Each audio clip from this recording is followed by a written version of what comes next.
ఆడ 3-4 పాయింట్స్ స్పష్టంగా డివియేట్ అయినారు వాళ్ళు.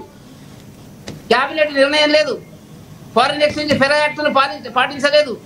ఒక మంత్రి కేటీఆర్ గారు ఏకపక్షంగా మంత్రి మండలి ఆమోదం లేకుండా అంత పెద్ద ఫైనాన్షియల్ కమిట్మెంట్ ఇవ్వకూడదు.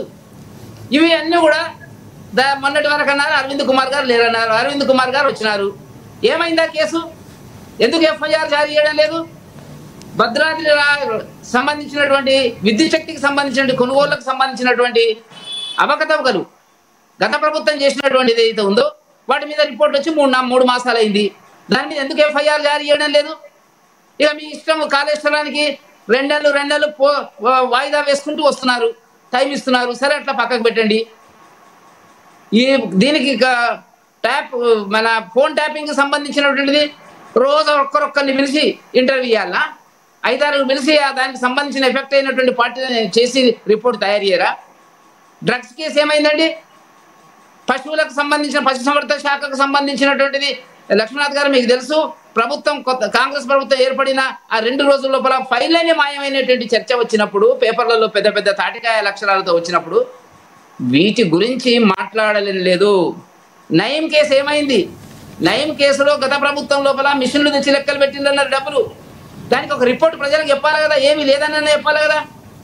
కాబట్టి నేనేమంటున్నా అంటే ఈ ప్రభుత్వము చాలా విషయాల లోపల గత ప్రభుత్వం ఏదైతే అవినీతి అక్రమాలు చేసిందో వాటిని రక్షించేటువంటి కస్టోడియన్గా రేవంత్ ప్రభుత్వం ఉన్నది. కాబట్టి ఒకరినొకరు తిట్టుకోవడము, ఈ తిట్టుకునే క్రమం లోపల ఏం జరుగుతుందంటే భారతీయ జనతా పార్టీ పక్కకు కావాలా?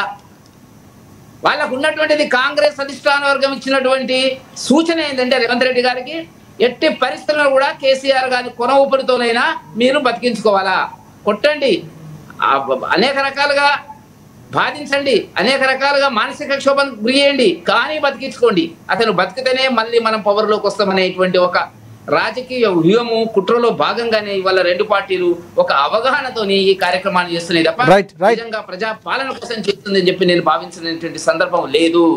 ఇవన్నీ ఉదాహరణ చెప్పాను, నేను గతంలో కూడా చెప్పాను. డీజీపీగా పనిచేసినటువంటి 5 సంవత్సరాలు పనిచేసినటువంటి వ్యక్తిని, అన్ని కేసులు తెలుసు. ఇదే రేవంత్ రెడ్డి మీద అనేక సందర్భాలలో దాడి చేసినటువంటి పోలీసు విభాగము, ఆయన ఎక్కడంటే అక్కడ కట్టడి చేసినటువంటి వాళ్ళు ఎవరు ఉన్నారండి? డీజీపీ. ఆ డీజీపీని తెచ్చి first public service commission chairman గా ఎందుకు పెట్టాడు? ఏ అవగాహనకోతను పెట్టాడు? ఎవరు లేరా? వెంకటస్వామి లాంటి ప్రొఫెసర్లు లేరా దానికి పనిచేయడానికి?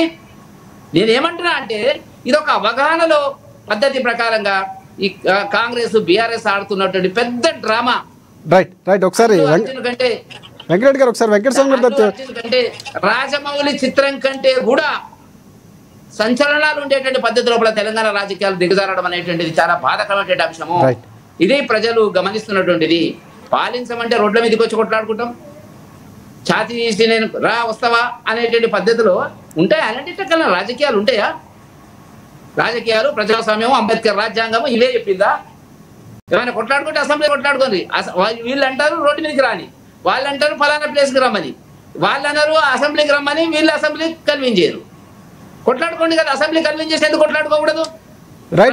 కదా చట్ట పద్ధతి ఉంటుంది కదా.